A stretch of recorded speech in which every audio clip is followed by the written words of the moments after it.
Të nderuar besimtarë, të nderuar vëllezër dhe motra, u dalëm javën e kaluar me ajetin kuranor ku Zoti i Gjithësisë na drejtohet duke na përshkruar cilësitë dhe kriteret e robërve të Tij të sinqert, ku thotë: "Walladhina idha dhukiru bi ayati rabbihim lam yakhirru 'alayha summa wala umyana." Dhe ata të cilët kur përkujtohen me fakte dhe argumente të cilat vinë nga Zoti i Gjithësisë, nuk i kalojnë si të ishin të verbër apo të shurdhër. Nga këtu kuptojmë se besimtari është një krijesë e cila reflekton. Kur dikush e këshillon, ai merr pjesën e këshillës që atij nevojitet. Nuk është një krijesë e ngurtë, nuk është një krijesë kokfort që thot o si them unë o s'ka, por nis dhe reflekton. Nuk është një krijesë ose nuk është një njeri i cili futet në dyshim për atë që ai përfaqëson, për atë që ai zbaton dhe praktikon, por nuk është përjashtues. Ndaj dhe dietari i madh Imam Shafiu rahimahullah ka thënë: "Ra'yi sawabun yahtamil al-khata' wa ra'yu ghayri khata'un yahtamil as-sawab." Ka folur për një rregull madhështor që duhet ta ketë çdo besimtar, që është e vërteta, ku thotë: "Mendimi im, të cilin e praktikoj e zbatoj, është i saktë se për tillë domethënë dhe e ndjekë e pasoj, por dhe mund të jetë i gabuar. Ndërsa mendimi i tjetrit në konsideratën time është i gabuar, por mund të jetë dhe i saktë." Që do të thotë në këtë çast ai hap derën e tolerancës, të afrimitetit dhe të bashkëpunimit. Që do të thotë se besimtari e pranon këshillën. Besimtari këshillon, e pranon këshillën.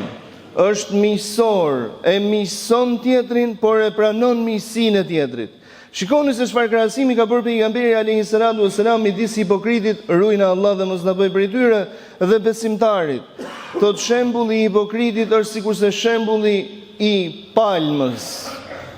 Pra një pemë e cila krahas procesit të gjatë të rritjes së saj dhe efikasitetit që ajo ka në vetvete, është një pemë madhështore pra. Shembulli i hipokritit është sikurse shembulli i palmës, ndërsa shembulli i besimtarit është sikurse shembulli i barit të njom. Kur fryn era, kur fryn stuhia, që të dyja i rrëzon, mirë po palma nuk ngrihet më, sepse shkulet, që është e vërteta. Ndërsa besimtari thot rrëzohet, mirë po ngrihet sërish. Pra është elastik. Çfarë do thotë kjo?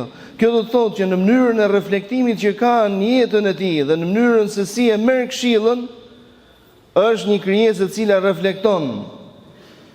Nuk është i ngurtë. Nuk thot o si them unë o s'ka. Vetëm ashtu si thot Zoti i Gjithësisë.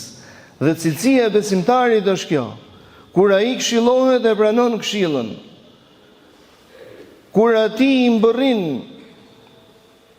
një urdhër hyjnor apo urdhër profetik, edhe nëse nuk arrin ta konceptojë ashtu siç duhet, gjëja e parë që ai din shumë mirë se çfarë duhet veprojë është zbatimi dhe praktikimi i tij.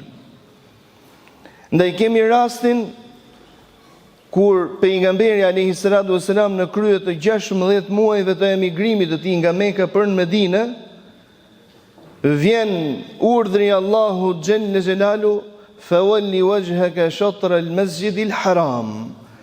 Duke qenë se deri në atë kohë faleni në drejtim të Kudsit, ku e lutim Allahun xhamis Aksa, ku e lutim Allahun xhelle xhelalu ta rikthejë ngjirin e muslimanëve të lirë ashtu siç ka qenë gjithmonë me dinjitet. Dhe erdhi urdhri pas namazit të iqindis, pra me faljen e namazit të iqindis, dhe një prej sahabive, pasi e kish falë namazin me pejgamberin alayhis salam në drejtim të Ka'bes, pra ku Zoti thot: "Dhe ti drejtohu tani e tutje pra drejt Mesjidil Haram, drejt Ka'bes së nderuame", shkon sahabiu dhe u flet disave të cilët po falenin, pra jo në xhamin e pejgamberit alayhis salatu wassalam, dhe u bën me dije dhe thot: unë jam falur me pejgamberin alayhi salam në drejtim të Qabës dhe ashtu siç ishin thot namaz, u kthyen në drejtim të Qabës. Çfarë tregon kjo? Kjo tregon që besimtari sapo i vjen një urdhër sepse ai fenë ka për Allahun xhelle xhelalu, nuk e ka për krijesën e Zotit. Për sa kohë që ti je i qetë me marrëdhënien tënde me Allahun, në zbatimin e asaj që Zoti ka obliguar, shpërblimin është Zoti ai i cili e jep. Ndaj të mos bëhemi të tillë që t'u imponojmë të tjerëve mendimet tona apo praktikën tonë, a thua se jemi ne ata të cilët shpërblejmë për diçka të tillë. Dikur i thon një personi, sikur e falë pak atë namazin shkurt, sikur ta kishte zgjat pak më shumë këtë, pak më shumë atë. Nëse do të jetë në kontekstin e këshillës, asgjë të keqe nuk ka. Kur është në kontekstin e kritikës të pa bazë, aty merr përgjigjen që meriton. Dhe ky që i përgjigjet dhe thot, kur falem për Allahun, do të falem ashtu siç e ndjej me Allahun. Kur të falem për ty, do të falem ashtu si dëshiron ti. Në kohën e Imam Ali ibn Abi Talib radhiyallahu anhu, i cili shëtiste, teksa shëtiste në për Medinë, kalon dhe në xhami, dhe në xhami sheh një person i cili po falej, mirë po nxitonte shumë në faljen e namazit. Dhe rastësisht Aliu radhiyallahu anhu kishte në dorë një thupër ose një shkop. Dhe sapo jep selam ky person, i thot, po pse a kështu falet namazi? Domethënë shpejt. Thot falu në këtë formë edhe duke i tregu, domethënë duke e mësuar se kjo është detyra e besimtarit. Pra shenjë që besimtari domethënë ka fenë e tij aty ku duhet, është se ai të mirën dëshiron ta ndajë me të tjerë, dhe ta ndash të mirën me të tjerë do të thotë ti je mësues. Të kritikosh është e lehtë. Të shash është akoma dhe më e lehtë. Llogaria akoma dhe më e vështirë. Dhe pasi ja mëson namazin se si duhet ta falte, e përsërit dhe një herë tjetër ky person. Kur e përsëriti, pra Aliu radhiyallahu anhu qëndron dhe ta shoh. Pasi e përfundon atë namazin, i thot, ku ndjeve më rahat ose më mirë, kur fale namazin herën e parë apo tani në herën e dytë, domethënë këtë formën që e fale fikse ashtu sikur se kërkohet. Të drejtën domethënë po të pyes, hera e parë. Si ka mundësi thot hera e parë? Po thot sepse herën e parë u fala për Allahun.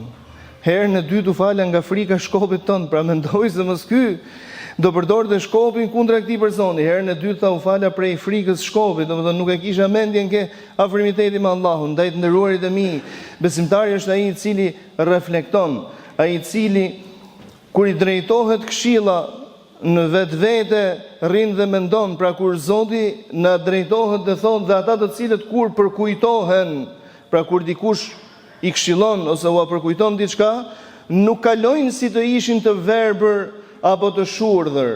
Dhe Zoti i gjithësisë në Kur'anin e tij famlar na tregon se në ditën e gjykimit do t'i krijojë apo do të ringjall, do të ketë të tillë të cilët do t'i ringjall të verbër dhe ata do të thonë qala rabbi lima hashartani a'ma wa qad kuntu basira qala kadhalika atatka ayatuna fanasitaha wa kadhalika al-yawma tunsa. Thot o Zot, përse më ringjallë sot të verbër ndërkohë që në dynja kam pas pa? Thot, kështu këty kur të erdhën argumentet tona, faktet tona, u tregove i tillë, sikur nuk i pe, sikur nuk i dëgjove. Nuk kalon besimtari në argumentet e Zotit gjithësisë dhe në argumentet që Zoti ka mbjellë pikërisht në dynja si të ishte i verbër apo i shurdhër. Thot dhe kështu pra thot Zoti i gjithësisë, kështu dhe ne sot sillemi me ty, pra si të ishe i verbër. Zot mos na verbro zemrat tona. Në ndriço Zot me dritën e besimit të cilën kemi nevojë ta kemi në jetë. Kemi nevojë të na shoqërojë në gjatë gjithë jetës tonë, por të bashkohemi me këtë dritë edhe në ditën e Kiametit me dashmin e zemrave tona Hazreti Muhammedin alayhi salatu wassalam. Nderuarit e mi, besimtari është krijesë sa afrues, por dhe sa pranues i këtij afrimiteti. Nuk mund të jetë krijesë e zymt dhe nuk duhet të jetë asesi krijesë e zymt.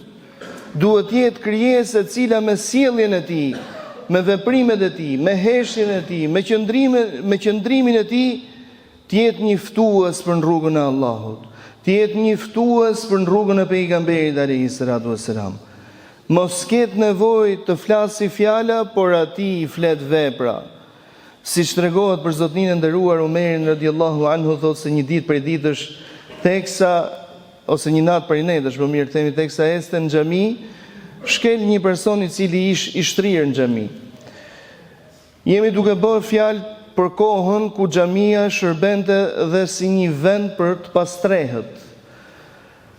Sot me akomodimin që i bëhet xhamisë ose mënyrës se si është ndërtuar, nuk ka më vend për ta kthyer në një formë të tillë, po duhen parë mënyra të tjera. Ndaj dhe sot duhet parë dhe një lloj respekti kur shkon në xhami. Ka njerëz mashallah mendon se kur shkon në xhami ka shkuar në shtëpitë vet duke ushtrisë sa gjatë gjërë. Nuk është e hishme, nuk është prej edebit, nuk është prej moralit me xhamin një diçka e tillë. Dhe i thot ky person të cilin e shkel Umeri radhiyallahu anhu, pra kjo instinktivisht është si ta edukosh ti dhe si ta mësosh ti gjuhën tënde. Thot gomarje, pra as nuk e pa fare se kush ishte. Jo, thot ai, thot jam Umeri. Jo, jam Umeri. Kur tha Umeri brofin kom, tha të lutem, tha të kërkoj ndjes, se nuk të pash, domethënë nuk bëra asgjë, tha ti thjesht drejtove një pyetje dhe unë të tregova se kush jam. Ndaj besimtari duhet tregoj besimin e tij, duhet tregoj marrëdhënien e mirë që ka me Zotin e tij, raportin e mirë që ka me traditën e profetit të Zotit, marrëdhënien e mirë që duhet ketë me krijesat e Zotit. E kur të jetë si i tillë, kur të jetë i qetë me shpirtin e tij, nuk ka problem nëse e gjithë dynjaja flet për të, flet kundra tij, apo ja bëjnë me gisht sipas dëshirës tyre. Njerëzit xhanëm nuk kanë lënë rahat Zotin e gjithësisë. Zoti thotë unë jam një, njerëzit nisën thonë është 2, është 3. Zoti thotë unë nuk i përngjaj krijesës, njerëzit nisën dhe thanë jo, Zoti i përngjan krijesës, duhet të ketë bashkëshorte dhe duhet të ketë bi dhe bia ashtu sikurse kanë dhe krijesat. Njerëzit nuk kanë lënë rahat pejgamberin alayhi salatu wassalam, familjen e pejgamberit. Ndaj dhe Imam Shafiu ka thënë, ai i cili mendon se do të shpëtojë nga gjuha e njerëzve, nga të folurit e njerëzve për të, le ta di se ai është i çmendur, ndaj zgjidh se ku je. Të lutemi ty i madhnueshmi Allah na falë na mëshiro, na bëj zot Zot me moral të lartë të Hazretit Muhammedit alayhi salatu wassalam, na bëj jetën të lehtë dhe na mundësot dhona të në shërbim të fesë tënde. Amin. Walhamdulillahi rabbil alamin. Alhamdulillahi hamdal kamilin wa afdalus salatu wa tamu taslim ala sayidina wa sayyidil khalq أبي القاسم محمد بن عبد الله الصادق الوعد الأمين وعلى آله الطاهرين وعلى أصحابه الغر الميامين وعلى من اهتدى بهديه واستنى بسنته إلى يوم الدين. اللهم صل على محمد وعلى آل محمد كما صليت على إبراهيم وعلى آل إبراهيم في العالمين إنك حميد مجيد. اللهم بارك على محمد وعلى آل محمد كما باركت على إبراهيم وعلى آل إبراهيم في العالمين إنك حميد مجيد بر. وارض اللهم عن الأربعة الخلفاء السادة الحنفاء ساداتنا وموالينا الكرام سيدنا أبي بكر وعمر وعثمان وعلي. وارض اللهم عن سائر الصحابة والتابعين وتابعيهم بإحسان إلى يوم الدين. اللهم آمين. Një ndër gjërat dhe faktorët kryesorë dhe shkaqet kryesore që i bëri të veçantë shokët e pejgamberit alayhi salatu wassalam në mesin e të gjithë atyre që do të vinë pas tyre, është dhe fakti se kur fliste i dërguar i Zotit dhe kur fliste këshilla e fesë ose këshilla kuranore, ata ishin njerëzit e parë të cilët i përgjigjeshin asaj. Ata braktisnin çdo dëshirë të veten dhe anashkalonin çdo ego të veten personale, apo dhe çdo gjë të cilën e kishin të trashëguar edhe nga para Islamit, si për të qenë më afër me Zotin e gjithësisë. Ndaj kjo i bëri ata të veçantë Dhe kushdo që do të ndjeki rrugën e tyre, me këtë do të bëhet i veçantë. Do të bëhet i veçantë me gatishmërinë për t'ju përgjigjur asaj në cilën fton Zoti i gjithësisë dhe i dërguari i Tij. Gatishmërinë për të braktisur gjithçka që bien në kundërshtim me atë që thot Zoti i gjithësisë dhe i dërguari i Tij. Gatishmërinë për të vendosur se rruga e cila të shpihen në xhenet një dhe e vetme, e pa diskutueshme, është rruga e pejgamberit alayhi salatu wassalam.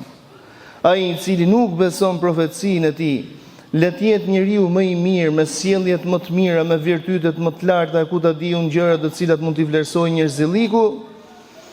Përfundimi i tij është që do të marrë shpërblim për veprën që ka bërë këtu, jo më tej se sa këtu.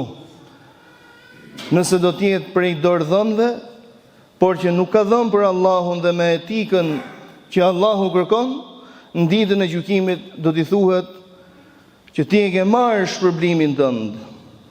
Nëse do të jetë prej të diturve, të cilët me diturinë e tyre ka synuar poste, pozita, fam, a ku ta di unë, gjëra të kësaj natyre, do t'i thuhet në ditën e gjykimit e ke marrë shpërblimin, sepse ke kërkuar famën dhe të është dhënë në dynja. E kështu me radhë.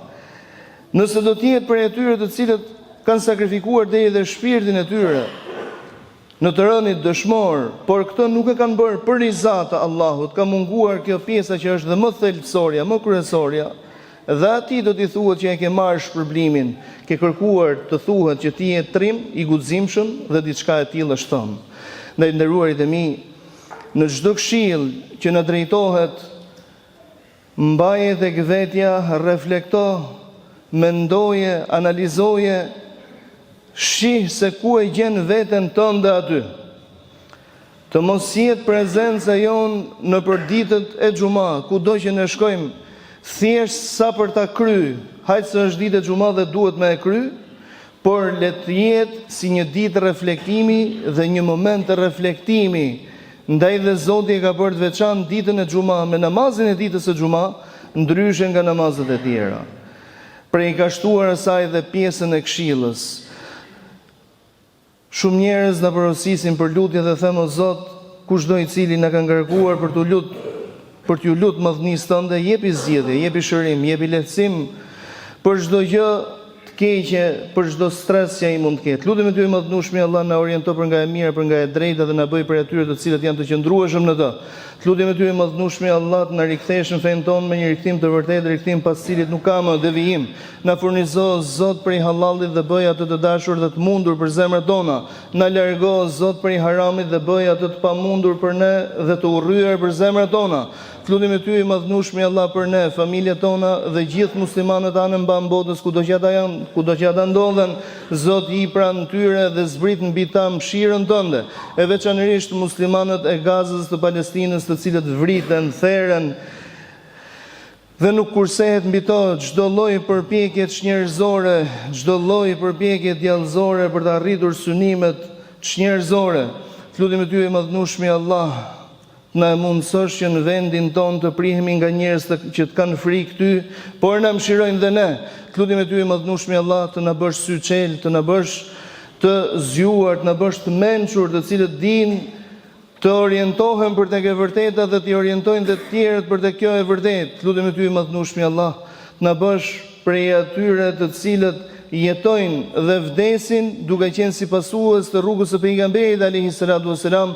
Lutemi ty i madhnueshmi Allah, sikur se na mundsove të mblidhemi në këtë vend begat, me madhëruar madhërinë tënde në këtë orë begat, na e mundsoj madhnueshmi Allah që të gjithë bashkë me familjet tona, të gjithë ata të cilët i duam dhe na duan për hatrin tënd, të na mbledhësh dhe të na tubosh në xhenetet e larta, në xhenetet Firdaus. Amin Allahumma amin, walhamdulillahi rabbil alamin. أشرقت نفسي بنور من فؤاد